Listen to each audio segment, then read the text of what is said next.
Hello, everyone. We've got a great episode today. We've got John Brennick, the co-founder of CarryingCrowd, our sponsor, along with Arturo Vittori. He's the president of Warka Water, Inc., an amazing nonprofit that's doing impressive work providing clean water around the world, in the developing world. So stick around. You want to learn more about this. Welcome to the Your Mark on the World show with your champion of social good, Devin D. Thorpe. This episode is made possible via the support of our sponsors, including Johnson & Johnson's CarryingCrowd. John, Arturo, welcome to the show. Thank you. Good to be back. We're thrilled to have you both. Arturo, I want to start with you for a minute, if we could. Yes. You've had an amazing career. I'm just kind of blown away. You did the interior cabin design for the A380, and now you're doing clean water projects in Africa and Haiti and elsewhere. How does all this come together in one guy? Yes, so that's correct. I'm a designer, I'm an architect. I've been working in different projects, different fields, aircraft interior, aerospace, also space project on the moon or Mars. So that's my background and what I'm doing actually. So designing, for people, for a better future. This is my passion. Doesn't matter where we are, in Africa or in space. This is my ambition, to make it better. It's amazing work that you're doing, and I should note that you're joining us all the way from Italy, yes, just outside of Rome. We're glad to have you. As we record this, it's the middle of the night, where you should be out enjoying the beautiful summer weather in the plaza, but we appreciate you taking a few minutes to join us. John, you screen at CarryingCrowd every project that goes up. What appealed to CarryingCrowd about the Warka Water project? Of course, everything is screened also by a panel of public health professors who look at every project before it can go on the site. And Warka Water is particularly exciting as it is so efficiently and elegantly designing from mostly local materials, creating what I consider to be art, like a public artwork that is functional and in the right locations it's just amazing. It's a new thing that I believe should spread around the world. Yeah. It's just, it's amazing how Arturo's been able to combine function and beauty all in one thing. Why don't you take just a minute? We'll include a photo or two in the article, and I encourage people to take a look at the photos there. But Arturo, why don't you take just a minute and describe the Warka Water thing that you're building? So, yes, with pleasure. Warka Water is, first of all, is the name of the non-profit, and inside it we have different projects. So the first one and the main one is the Warka Tower, which is a vertical structure that has the main function is to collect water, harvest water from the environment, so from the air, from rain, from fog, high humidity, condensation, and then offering more services to the community. So once we have water, we can, we can do more. So we can do education, culture, we can do work with the artisan and more. So within the time, Warka Water has been, growing with new ideas and new services to offer to the community. Also like foods. With the water, you can, support an edible garden. So you can create also food. So this is in very, very brief, Warka is understanding the context where, we are applying this technology and making the best use of local resources in order to provide fundamental resources like water. So how much water does a Warka Tower produce in Haiti? So Haiti, we are constructing, it's under construction. So we hope to be finished by end of the year.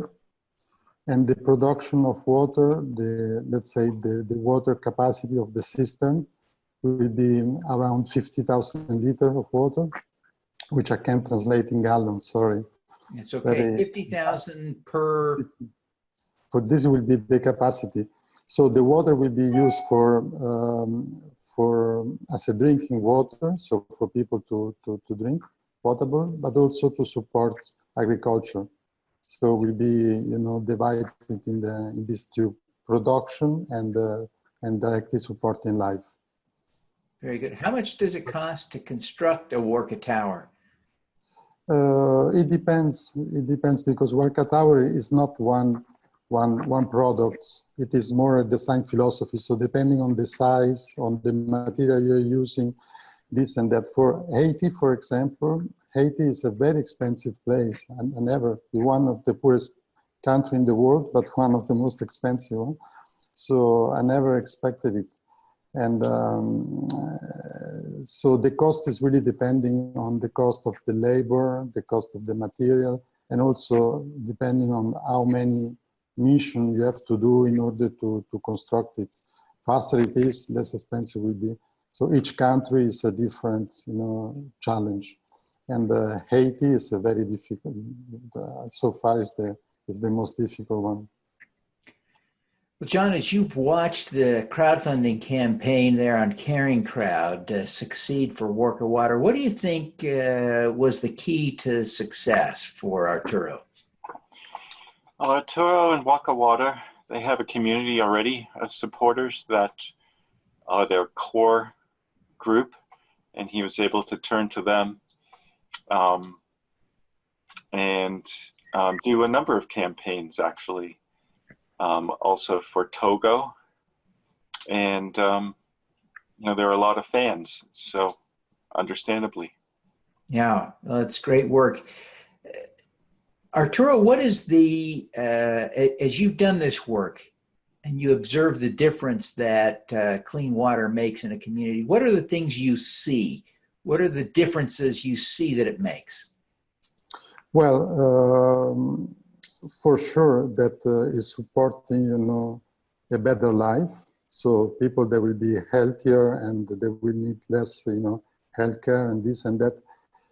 But what I'm observing is that it's not enough.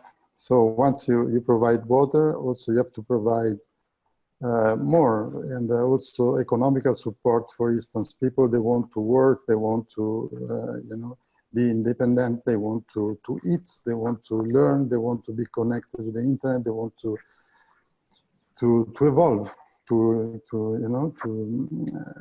Warka Water is doing, it's trying to do all this.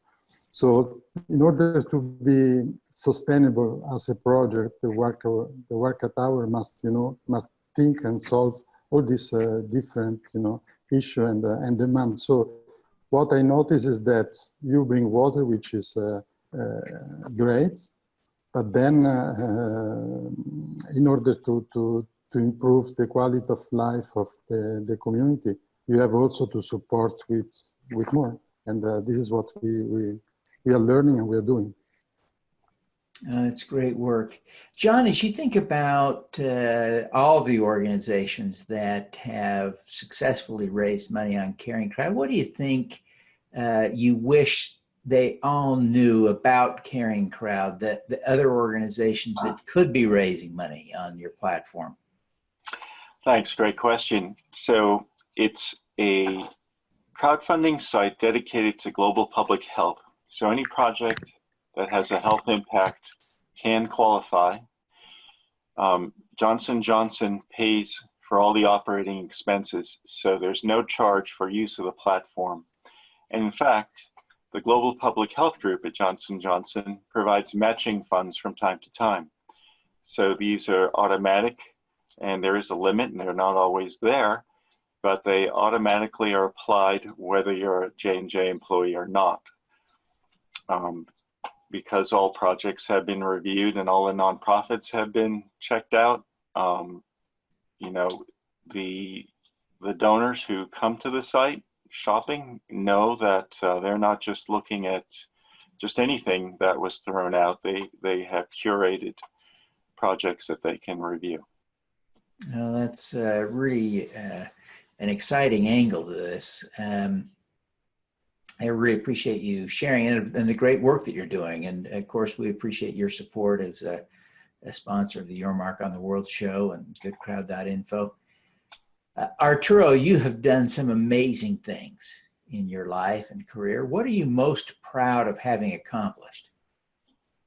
Well, probably this work we are doing now with Warka, because there is an incredible satisfaction to see people smiling and being, you know, happy for the service you provide, which is so fundamental.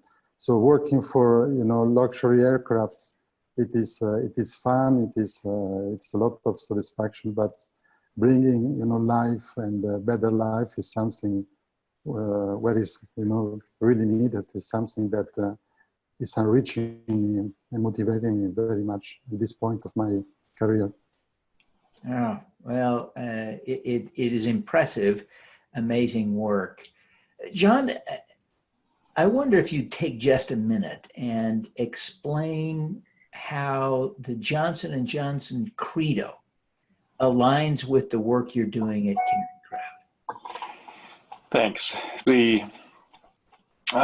So Johnson & Johnson has a credo that was created in the 1940s, and it's in the entrance of every Johnson & Johnson building. It's in every conference room, and we have refresher courses on it, and it talks about doing the right thing for the long term.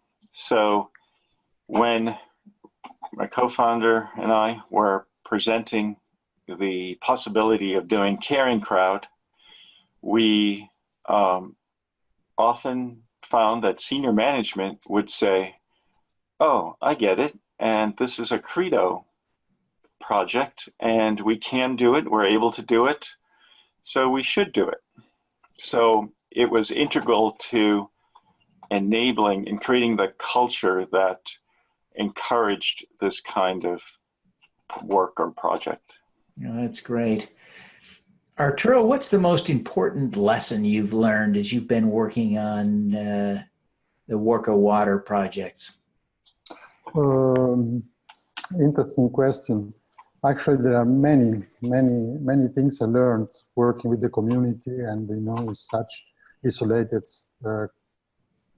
condition and community. Maybe the stronger one is to work with nature and not against.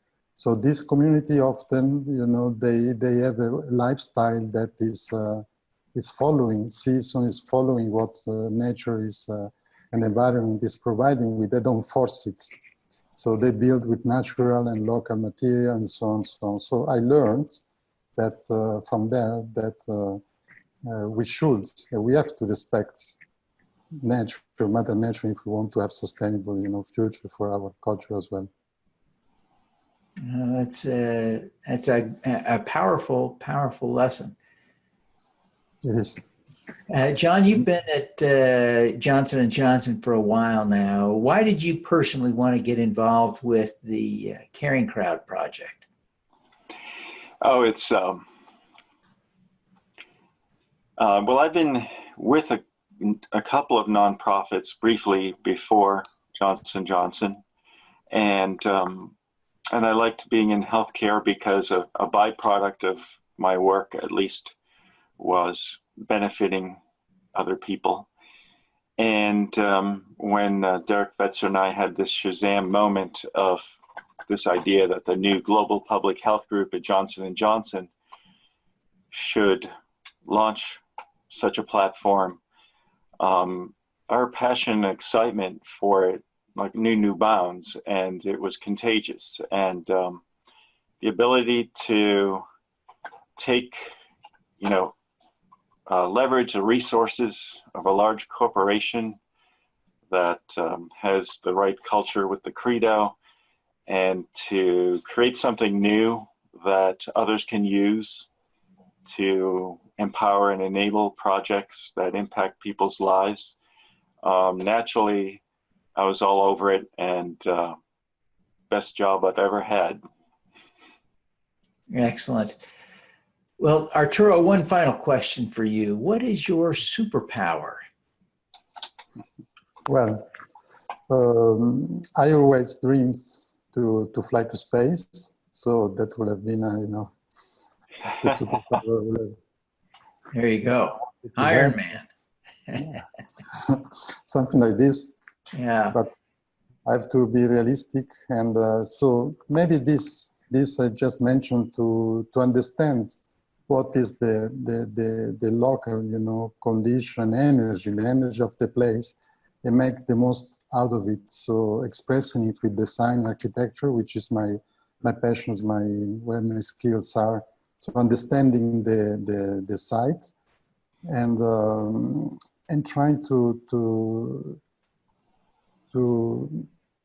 implement this local know-how, this local energy present. What the Romans they used to call the genius loci, understanding the intelligence, the energy of the site. Maybe this is my skill to listen to the environment and try to make the best out of it.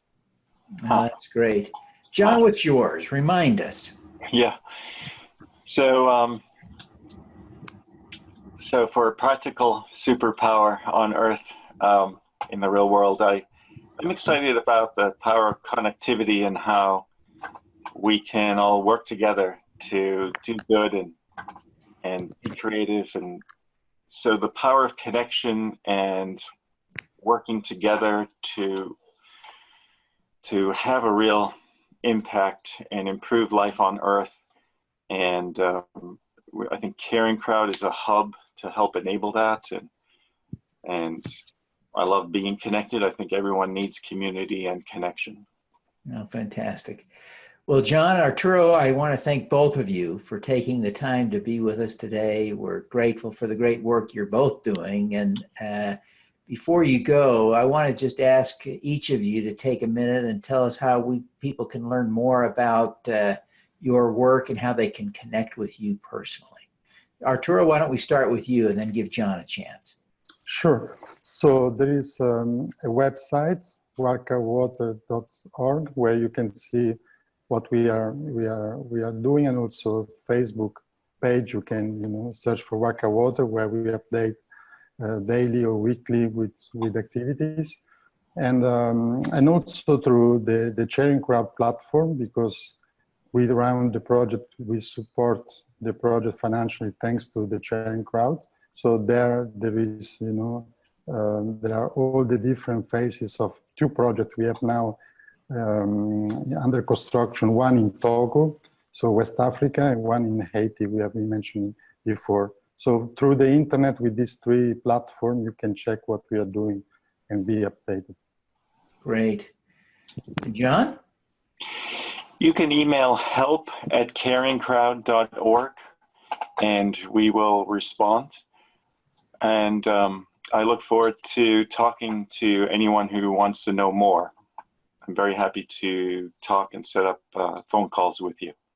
Fantastic. Well, again, I want to thank both of you, John and Arturo, for taking the time to be with us today, and wish you every success in the great work you're doing at Warka Water and CarryingCrowd. Thank you, Devin. Thank you, Vincent. Thank you so much. All righty. Let's do some good. At CarryingCrowd, we believe everyone has the power to make a difference. Through our crowdfunding platform for community health, we empower passionate people to drive real change. Whether you work for a nonprofit organization, volunteer, or want to get involved for the first time, you can post a campaign on CarryingCrowd. Join us, because caring is where change begins. Thank you for listening.